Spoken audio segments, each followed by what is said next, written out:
Hello, creatives. Thank you for dropping by. Before we get started, please hit that like and subscribe button. It helps out the channel and it helps us get discovered by more people, which is always a good thing. So today's thought, I was thinking about that, but I was thinking about it today because it's something that I tell my children all the time. And it's gotten to such a point where they've heard it so much that they already know how to finish the statement.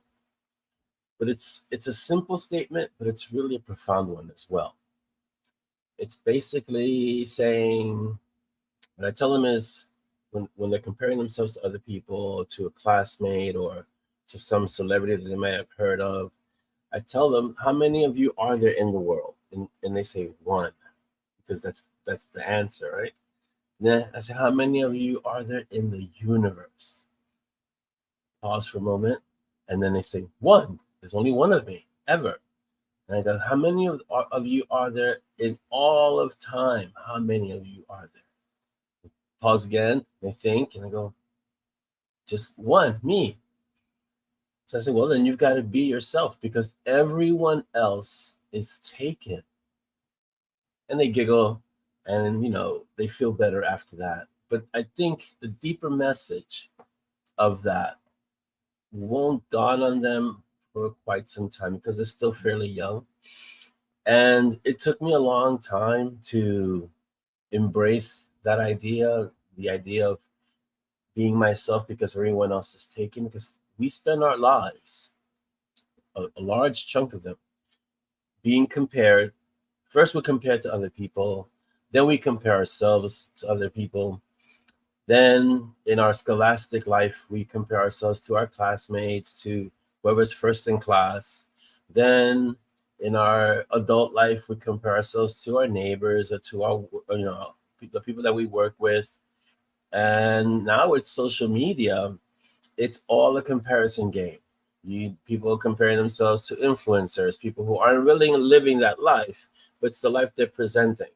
And people, I mean, you hear it. People have this thing called FOMO, FOMO. It's the fear of missing out.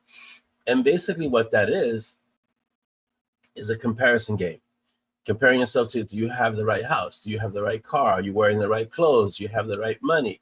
The people that I went to school with are doing so much better than I am. And it's endless. It basically is endless because there's always something to compare yourself to, right? Is my net worth as high as their net worth? They have 3 houses. I only have 1 house. And it's never ending. But it all goes back to this one statement. You have to be yourself because everyone else is taken. You don't know what's behind that facade, right? You don't know what's behind the 3 houses. They may be drowning in debt. You don't know what's behind the image that they portray. You don't know how many problems they may be dealing with. You just don't know because you're not them. All you can concern yourself with is being you, being yourself. Because at the end of the day, you have to be comfortable being you. You have to be comfortable with the body that you're in, because guess what? You only get one. You've got to write it out in this one. Take care of it, but that's it. You got to be yourself. You can't be anyone else. You can pretend and you can put up personas and you can put up an image, but you may fool everyone else. But the one person you can't fool is yourself.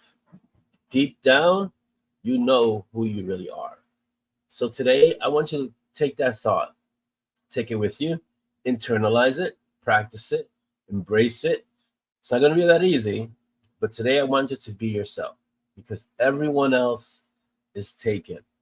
I know it sounds simple, but it's really, really profound. And above all things, be uncommon. Have a great day.